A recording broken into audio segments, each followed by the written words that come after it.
Hello दोस्तों, स्वागत है आपका अपने यूट्यूब चैनल अंबुज पाठशाला में। तो इस वीडियो में हम लोग झारखंड बोर्ड परीक्षा 2025 के लिए क्लास 12th का सब्जेक्ट इंग्लिश कोर का मोस्ट इम्पोर्टेंट क्वेश्चन पेपर देखने वाले हैं, वो भी सब्जेक्टिव का। इससे पहले मैंने आपको ऑब्जेक्टिव का 3 से 4 वीडियो मैंने आपको दे दिया है। तो अभी तक आपने ऑब्जेक्टिव वाला वीडियो नहीं देखा होगा तो आप लोग सबसे पहले ऑब्जेक्टिव वाला देख लीजिएगा। और आपका बहुत सारा कमेंट आ रहा था कि सर सब्जेक्टिव वाला करा दीजिए, जो डायरेक्टली आने के चांसेस है, जो मोस्ट इंपॉर्टेंट है। तो मैं यहाँ पर आपके लिए सब्जेक्टिव का लेके आ गया हूँ। सब्जेक्टिव का आपको 4 से 5 वीडियो में आपको कराऊंगा, ठीक है। ये 4 से 5 वीडियो आप लोग कर लीजिए, सारा क्वेश्चन यहीं से आएगा। और ऑब्जेक्टिव का मैंने जितना कराया है वो कर लीजिएगा। इसके बाद ऑब्जेक्टिव का एक आध वीडियो आपको और करा देंगे, ठीक है। तो चलिए वीडियो को शुरू करते हैं। वीडियो को शुरू करने से पहले चैनल पर नए होंगे तो चैनल को सब्सक्राइब कर लीजिएगा एंड वीडियो को अपने दोस्तों के पास भी शेयर कर दीजिएगा। साथ में आपको डिस्क्रिप्शन में टेलीग्राम ग्रुप और व्हाट्सएप चैनल का लिंक दिया गया है, दोनों को ज्वाइन जरूर कर लीजिएगा, क्योंकि कोई भी लेटेस्ट न्यूज हो या फिर पीडीएफ वगैरह हो वहीं पर सेंड किया जाता है। और article writing, report writing, unseen passage वगैरह आप लोग अगर ये देखना चाहते हैं तो ये मैंने लास्ट ईयर करा रखा है, ठीक है, ट्रिक से। तो आप लोग को उसका लिंक डिस्क्रिप्शन में दिया गया है, वहाँ से आप लोग उसको भी देख लीजिएगा, ठीक है। चलिए हम लोग इसको बिना देरी के शुरू करते हैं। और सारे के सारे क्वेश्चंस यहाँ पर हमने सब्जेक्टिव रखे हैं और सारे के सारे मोस्ट इंपॉर्टेंट है। और कब कब ये क्वेश्चंस रिपीट हुए हैं, जैक बोर्ड में कितने बार पूछा गया है, ये आपको हर एक कुछ बताएंगे। और यहाँ पर देखिए, मैंने इस जो भी क्वेश्चंस लिए हैं इसका आंसर मैंने खुद से बनाया है टूटी फूटी लैंग्वेज में। कहने का तात्पर्य यह है कि आपको भी आंसर खुद से बनाना है, ऐसा नहीं कि रट्टा मारना है या फिर जो मतलब बुक का लैंग्वेज होता है उसी को यहाँ पर लिखना है। अपना लैंग्वेज में लिखना है और मैंने भी अपना लैंग्वेज में ही लिखा है। और आपको यहाँ पर बेस्ट एक्सप्लेन भी करेंगे ताकि आपको यहाँ पर समझ में आ सके और आप लोग भी इस तरह से आंसर बना सके। तो चलिए बिना देर के हम लोग इसको शुरू करते हैं। तो देख लीजिए, यहाँ पर हमारा फर्स्ट क्वेश्चन है, देखिएगा क्या बोल रहा है। इसको सर्कल में लेते हैं और इसके बाद पढ़ते हैं क्या है। First question, why does Pablo Neruda want us to keep quite.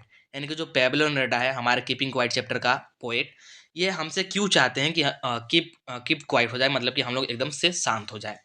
और ये कब कब पूछा गया, जरा सा देखिएगा। यहाँ पर 2015 में पूछा है, 2016 में पूछा है, 2020 में पूछा है। कुछ बच्चे ना कमेंट कर रहे थे, दो चार स्टूडेंट थे, बोल रहे थे कि सर 2023 में अगर क्वेश्चन पूछ दिया तो 2024 में नहीं पूछेगा, हर साल रिपीट नहीं होता है। तो ऐसा नहीं है, देख लीजिए आप लोग यहाँ पर खुद से देख लीजिए, ठीक है ना। यहाँ पर देख लीजिए 2015 में पूछा है, 2016 में पूछा है, मतलब कि लगातार तो पूछा ही है, फिर 2020 में ही पूछा है। और अभी आप लोग को नीचे ऐसा ऐसा क्वेश्चन मिलेगा जो कि 2022 में पूछा है और लगातार 2023 में पूछा है, मतलब कि ये रिसेंट का बात कर रहा हूँ, ये तो फिर भी पहले है। अभी 2-3 क्वेश्चन मैं नीचे दिखाऊंगा, तो उस प्रकार का इंपॉर्टेंट क्वेश्चन मैं लेकर के आया हूँ। और आप लोग सिर्फ जज नहीं कीजिएगा कि 2023 में आ गया है तो 2024 में नहीं आएगा, ऐसा नहीं है, ठीक है ना। रिपीट होते हैं क्योंकि एक्चुअली इंपॉर्टेंट क्वेश्चन है तो रिपीट तो होंगे, मतलब कि 2023 में आया है तो 2024 में आ सकता है। ऐसा नहीं कि 2023 में पूछ दिया तो 24 में नहीं पूछेगा। बच्चे कमेंट कर रहे थे कि क्या बोलते हैं, पेपर बनाने वाला इतना भी बेवकूफ़ नहीं था। ऐसा कुछ नहीं है, आप लोग पढ़ सकते हैं और रिपीट हो सकता है, लगातार भी रिपीट होते हैं। मैंने आप लोग को यहाँ पर दिखा भी दिया, फर्स्ट ही क्वेश्चन हमारा रिपीट हुआ है। तो चलिए इसका आंसर देख लेते हैं और नीचे भी आपको इससे भी इंपॉर्टेंट क्वेश्चन मिलते रहेंगे। चलिए इसका आंसर क्या आ जाएगा।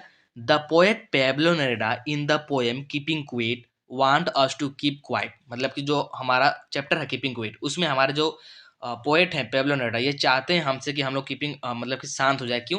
क्योंकि बिकॉज अकॉर्डिंग टू हिम, यानी कि उनके अनुसार, द मोमेंट ऑफ क्यूटीनेस, यानी कि जो शांति का माहौल है, will provide us the time to meditate, यानी कि हमको टाइम देता है मेडिटेट करने का, and ponder upon the way of unrest, यानी कि बोल सकते हैं और शांति के समय में हमको विचार करने का थोड़ा सा यहाँ पर मौका देता है। And confusion we have created on earth through our wrong action. तो इस प्रकार से हो जाएगा राइट आंसर। ठीक, आप लोग समझ करके अपना लैंग्वेज में, टूटी फूटी लैंग्वेज में मैक्सिमम लिखने का प्रयास कीजिएगा, किताबी भाषा में लिखने का कोई मतलब नहीं है, ठीक है। चलिए नेक्स्ट क्वेश्चन डिस्कस कर लेते हैं। हमारा नेक्स्ट क्वेश्चन कौन सा, यहाँ पर देख लीजिए। नेक्स्ट क्वेश्चन है हमारा सेकेंड नंबर वाला। देखते हैं ये क्वेश्चन क्या बोल रहा है यहाँ पे। तो क्वेश्चन है, what was the poets childhood, यहाँ पर ये फियर होगा, मिस प्रिंट है थोड़ा सा, ये होगा हमारा फियर। और या तो ऐसे पूछ देगा क्वेश्चन, या फिर इस प्रकार से क्वेश्चन पूछ सकता है, why does the poetess feel her old familiar act and what is her childhood fear. तो दोनों एक ही क्वेश्चन है, बस ये थोड़ा सा दूसरे लैंग्वेज में पूछ रहा है, ये थोड़ा सा दूसरे लैंग्वेज में पूछ रहा है, लेकिन क्वेश्चन दोनों सेम ही है, दोनों का आंसर सेम ही होगा, ठीक ना। तो किसी वे में भी आपको आपसे पूछा जा सकता है। तो चलिए हम लोग यहाँ पर इसका आंसर देखते हैं। ये कौन सा चैप्टर से? माई मदर एट 66 से है। इतना तो आप लोगों को पता चल ही रहा होगा। तो यहाँ पर आंसर देख लीजिए क्या आ जाएगा।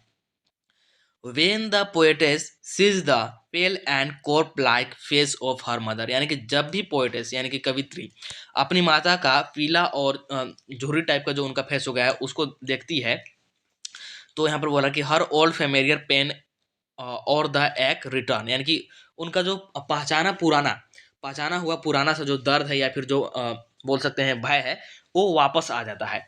Perhaps she has entered this fear since her childhood, यानी कि ये बचपन से ही हो। The fear of ageing and ultimate death separation, और ये फियर किस चीज़ का था, ये डर किस चीज़ का था? तो ये डर था उनकी माँ को अचानक खो देने का, क्योंकि आपका चैप्टर का नाम ही है माई मदर एट 66। तो यहीं से आप लोग को समझ में आ रहा होगा कि उनकी माता का जो एज है 66 हो गया, और 66 तो ऑब्वियसली अभी के हिसाब से बहुत ज़्यादा एज हो गया, क्योंकि अभी ज़्यादा जी नहीं रहे हैं। आप लोग समझ पा रहे होंगे। तो ये सारा कुछ है, और भी आप लोग जो भी जानते होंगे ना, अगर हो सकता है ये 5 मार्क्स में क्वेश्चन पूछ दे और ज़्यादा चांस है कि 5 मार्क्स में ही पूछे, तो थोड़ा सा और आप लोग डिस्क्राइब कर दीजिएगा कि उनकी माँ का मतलब कि उन्होंने अपनी माँ को किससे कंपेयर किया है। जैसे लेट विंटर मून के साथ कंपेयर किया है, और कहाँ से कहाँ जा रहे थे, जैसे पेरेंट्स हाउस से वो कहाँ जा रही थी, एयरपोर्ट पर जा रही थी, कोचीन एयरपोर्ट पर। ठीक है, तो इस प्रकार से आप लोग यहाँ पर डिस्क्राइब कर सकते हैं और भी थोड़ा सा लिख सकते हैं। अगर 5 नंबर में आ गया तो अपने लैंग्वेज में अपना लैंग्वेज बना करके खुद से लिखना है। ठीक है, बस समझ लीजिए और इसके बाद अपना लैंग्वेज बना सकते हैं टूटी फूटी लैंग्वेज में, उसमें ही आप लोग अच्छा होगा। किताबी भाषा लिखने का कोई मतलब नहीं है। ठीक है, चलिए हमारे यहाँ पर सेकंड क्वेश्चन भी कंप्लीट हो गया, आगे बढ़ते हैं। तो थर्ड नंबर वाला क्वेश्चन देखिएगा क्या है, और देख लीजिए यहाँ पर हमारे पास आ गया। सबसे पहले मैं बता दूँ ये कब पूछा गया है। तो 2022 में पूछा है, 2023 में भी पूछा गया। 2022 का क्वेश्चन पेपर आप लोग निकालिए और 2023 का क्वेश्चन पेपर देखिएगा आर्ट्स वाले में, दोनों में ये पूछा गया। तो देख लीजिए ये रिसेंट का बात कर रहा है, मतलब कि प्रीवियस ईयर का। तो समझ पा रहे होंगे कि 2022 से दोनों में रिपीट किया है, मतलब कि हर एक साल रिपीट किया है, ऐसा नहीं कि गैप करके ही पूछा जाता है। तो यहाँ से आप लोग देख पा रहे होंगे कि कभी भी क्वेश्चन कोई भी पूछा सकता है, क्योंकि क्वेश्चन इंपॉर्टेंट है। तो ऐसा नहीं कि 2023 में पूछ देते 24 में नहीं पूछेगा, आ सकता है, कुछ भी नहीं कर सकते हैं। ठीक है, ये क्वेश्चन सेट करने वाले के ऊपर है, क्योंकि इंपॉर्टेंट क्वेश्चन है, तो मतलब कि हर एक साल भी रिपीट होता है। ठीक, तो चलिए हम लोग यहाँ पर देख लेते हैं क्वेश्चन क्या है। हु वाज अनान, अनान कौन है? What advice did he offer बामा, मतलब कि उसकी जो सिस्टर होती है बामा, उसको वो क्या एडवाइस देता है, मतलब कि क्या सलाह देता है। तो देखते हैं इसका आंसर क्या जगह। अनान इज बिग ब्रदर ऑफ बामा।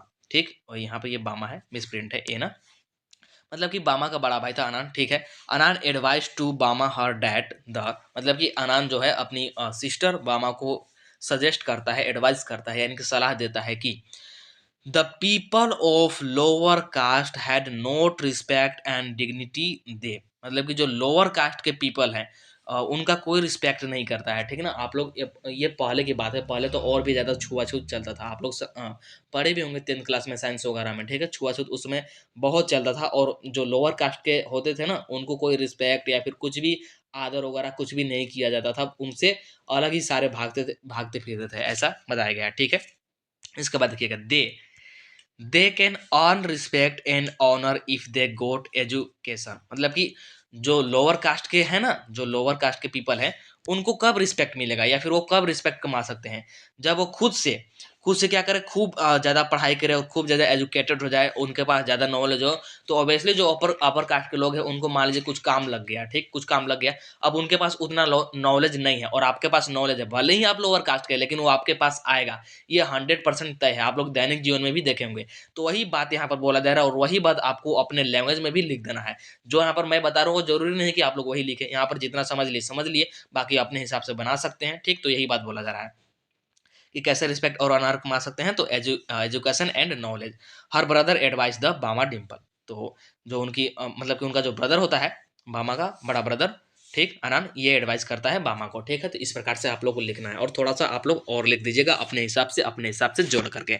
ठीक, चलिए नेक्स्ट क्वेश्चन देख लीजिए। नेक्स्ट क्वेश्चन कौन सा है? नेक्स्ट है हमारा 4th नंबर वाला क्वेश्चन, और देख लीजिए ये कब कब पूछा गया है, यहाँ पर मैं बताता हूँ, देखिएगा।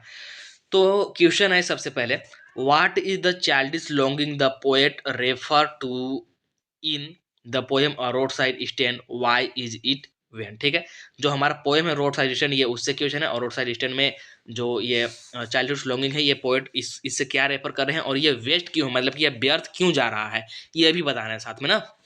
तो देख लीजिए इसका हम लोग यहाँ पर आंसर देखते हैं, और ये कब पूछा गया ये देखिएगा। ये 2022 में पूछा गया है, और साथ ही साथ ये 2022 के मॉडल सेट में भी था। ठीक है, तो ये भी इंपॉर्टेंट है। चलिए यहाँ पर इसका आंसर देखते हैं। The owner of the roadside stand are always waiting for their customer, यानी कि जो रोड साइड स्टैंड के ऑनर थे ना, ये हमेशा ही अपने कस्टमर का, अपने ग्राहक का क्या करते थे, वेट करते रहते थे।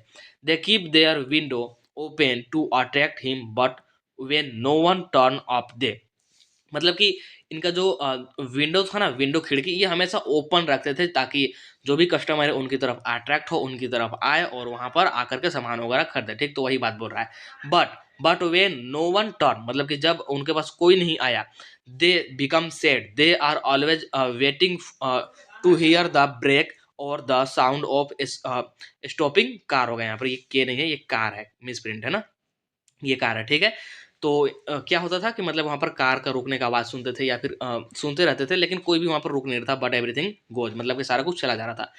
तो इसीलिए यहाँ पर बोला गया है कि it is nothing more than a van, मतलब कि ये बेयर्स के अलावा और कुछ नहीं है, क्योंकि वहाँ पर वो बैठे हुए हैं कि हमारे पास ग्राहक आए यहाँ पर, उन्होंने अपना खिड़की खुला करके रखा है और हमेशा वेटिंग में ही रहते थे, लेकिन कोई भी रुक नहीं रहा था। तो क्या है, एक बेयर्थ ही तो है, चूचा बैठे हुए हैं, कुछ बिक नहीं रहा है, तो एक बेयर्थ ही बताया गया है। ठीक है, तो यही हो जाएगा इसका राइट आंसर। और खुद से भी आप लोग कुछ ऐड कर सकते हैं, जैसे वहाँ पर क्या क्या बेचा जा रहा था। ठीक, ये सारा कुछ ऐड कर सकते हैं अगर 5 मार्क्स में पूछ दे तो। ठीक है, समझ गए। चलिए नेक्स्ट क्वेश्चन की बात कर लेते हैं। तो ये हमारा क्वेश्चन नंबर 5 है। ये यहाँ पर मिस प्रिंट हो गया, क्वेश्चन नंबर 6 बोल रहा है, कोई बात नहीं। देख लीजिए क्वेश्चन क्या है। क्वेश्चन देखिएगा यहाँ पर हमारे पास क्वेश्चन है कि describe the miserable condition of the rag pickers of Seemapuri. जो सीमापुरी के रैक पिकर्स हैं, आप लोग पढ़े होंगे इस चैप्टर के बारे में, तो उनका क्या करना है, कंडीशन बताना है कि वहाँ पर वो कैसे रह रहे हैं, क्या काम करते हैं, सारा कुछ बताना है। और ये कौन सा क्वेश्चन है, ये हमारा 5 नंबर वाला क्वेश्चन है। यहाँ पर 6 लिखा गया है, लेकिन ये 5 नंबर वाला क्वेश्चन, ये 2020 में पूछा गया है। ठीक, 2020 में पूछा गया और मोस्ट इंपोर्टेंट है। तो देखिएगा, Seemapuri means rag picking. Seemapuri का मतलब ही रैक पिकिंग, मतलब कि सीमापुरी में मैक्सिमम रहने वाले क्या करते हैं, रैक पिकिंग करते हैं। The miserable condition of the rag pickers of Seemapuri live in structure of mud, मतलब कि अगर मिसरेबल कंडीशन बताया जाए ना सीमापुरी के रैक पिकर का, तो क्या हम रहते हैं, मड में। मड का मतलब बोल सकते हैं एक प्रकार से झाड़ी बोल सकते हैं, या फिर छोटा सा मतलब वो लकड़ी वगैरह का, भूसा वगैरह का बनाया जाता है, इस प्रकार से उसी को मड बोलते हैं। They have roof of tin, यानी कि टीन का उनके पास रूफ होता था, एंड टेरापुलिन। ठीक है, there is no sewage drainage और running water, it is unimaginable, that is part of Delhi the capital of India. ये सीमापुरी कहाँ था, तो सीमापुरी दिल्ली में था, और दिल्ली क्या है, इंडिया का कैपिटल है। ठीक, ये भी बताया गया है। No develop and no process, मतलब कि जो दिल्ली का, मतलब कि जो दिल्ली है जो कि कैपिटल है इंडिया का, और उसका जो सीमापुरी है वो, उसमें कोई डेवलपमेंट नहीं हुआ है, कोई प्रोग्रेस नहीं हुआ है, ये भी इसमें बताया गया है। Children wander every without shoes, मतलब कि बच्चे हमेशा विदाउट शूज के यहाँ पर रहते हैं, हमेशा विदाउट शूज के ही जहाँ मन तहाँ जाता है। इसके बाद देख लीजिए, and women move about in tattered sari, मतलब कि जो ओमेन है यानी कि जो औरतें हैं, टैटर्ड का मतलब होता है जो धूमैल हो जाता है या फिर जो गंदा हो जाता है, ठीक ना, उसको बोलते हैं टैटर्ड। तो वहाँ पर टैटर्ड साड़ी पहन करके महिलाएं रहती है। ठीक, यह बताया गया है। चलिए नेक्स्ट क्वेश्चन डिस्कस कर लेते हैं। तो नेक्स्ट क्वेश्चन है हमारा, ये है क्वेश्चन नंबर 6। ये है हमारा क्वेश्चन नंबर 6, और क्वेश्चन नंबर 6 जो है ना, ये मैंने कल ही आप लोग को करा दिया है, मतलब कि ये प्रीवियस जो वीडियो कराया है उसमें। तो यहाँ पर मैं फिर क्यों लेकर के आया हूँ, समझिएगा क्यों लेकर के आया हूँ। सबसे पहले क्वेश्चन पढ़ते हैं। क्वेश्चन क्या है, क्वेश्चन है हमारे पास, name the poet the poem a thing of beauty, list the thing of beauty mention in the poem. तो जो थिंग ऑफ ब्यूटी हमारे चैप्टर है, इसके पोएट का नाम लिखना है, और जो पोएम में बताया गया है ब्यूटी के बारे में कि ब्यूटी क्या मतलब कि किस किस चीज़ को बताया गया, तो उसको यहाँ पर लिखना है। ये हमारा क्वेश्चन है। ठीक, और प्रीवियस वीडियो में मैंने करा रखा है। ठीक, तो यहाँ पर मैं दोबारा लेकर के क्यों आए हैं, ये दिखाने के लिए लेकर के आया हूँ कि ये जो क्वेश्चन है ये 2022 में भी पूछा गया है और 2023 में भी पूछा गया है। मतलब कि ये हर साल रिपीट कर रहा है, ऐसा नहीं कि गैप करके ही रिपीट करेगा, रिसेंटली है, इसीलिए मैं आप लोग को दिखाने के लिए लेकर के आया हूँ। क्योंकि कुछ स्टूडेंट कमेंट कर रहे थे, तो उन्हीं को ये दिखाने के लिए स्पेशली। तो आप लोग इस भ्रम में नहीं रहिएगा कि 2023 का है तो नहीं पढ़ेंगे। ऐसा अगर आप लोग करते हैं तो फिर आप लोग समझ पा रहे होंगे कि आप लोग का नंबर आप लोग खुद कटवा रहे हैं। इसका मतलब यही होगा, क्योंकि मैं आप लोग को पढ़ा रहा हूँ तो कुछ समझ कर ही, सोच कर ही पढ़ा रहा हूँ। आपसे ज़्यादा एक्सपीरियंस है मेरे को, तभी मैं पढ़ा रहा हूँ। ठीक है, तो समझ लीजिएगा, कहने का यही मतलब है। तो ये मैंने कल ही बता दिया, ठीक है ना। तो आप लोग वहाँ से देख लीजिएगा, ठीक है, या फिर यहाँ पर भी आप लोग आंसर देख लीजिए। दोबारा बताने का कोई मतलब है नहीं, सिर्फ मैं आप लोगों को थोड़ा सा डिनोट करना चाहता था कि आप लोग इस कन्फ्यूजन में नहीं रहिएगा कि 2023 का पूछा है तो 2024 में नहीं पूछेगा। इस कन्फ्यूजन में रहिएगा तो फिर आप लोग का यहाँ पर बहुत सारा क्वेश्चन छूटने वाला है। तो इस कन्फ्यूजन में, इस भ्रम में बिल्कुल भी नहीं रहिएगा और ना ही किसी को डालिएगा, ठीक है। चलिए, तो बस इस वीडियो में इतना है, क्योंकि मैंने आप लोग बताया था कि थोड़ा थोड़ा हम लोग करके कंप्लीट करेंगे। ज़्यादा कंप्लीट कराऊंगा एक साथ तो आप लोग को नींद आने लगेगी, एक भी क्वेश्चन याद नहीं कर पाएंगे और आप लोग बोर हो जाएंगे, तो उसका कोई मतलब है नहीं, ठीक है ना। थोड़ा थोड़ा करेंगे, ठीक, लेकिन हम लोग लगातार करते रहेंगे जिससे कि आपका मैक्सिमम यहाँ पर क्या हो जाए, कवर हो जाए। तो बस इस वीडियो में इतना ही। वीडियो को लाइक जरूर कर दीजिएगा, चैनल को सब्सक्राइब करके भी रख लीजिएगा, और भी इंपॉर्टेंट क्वेश्चन लेकर के आऊँगा। चलिए, मिलते हैं नेक्स्ट वीडियो में, तब तक के लिए।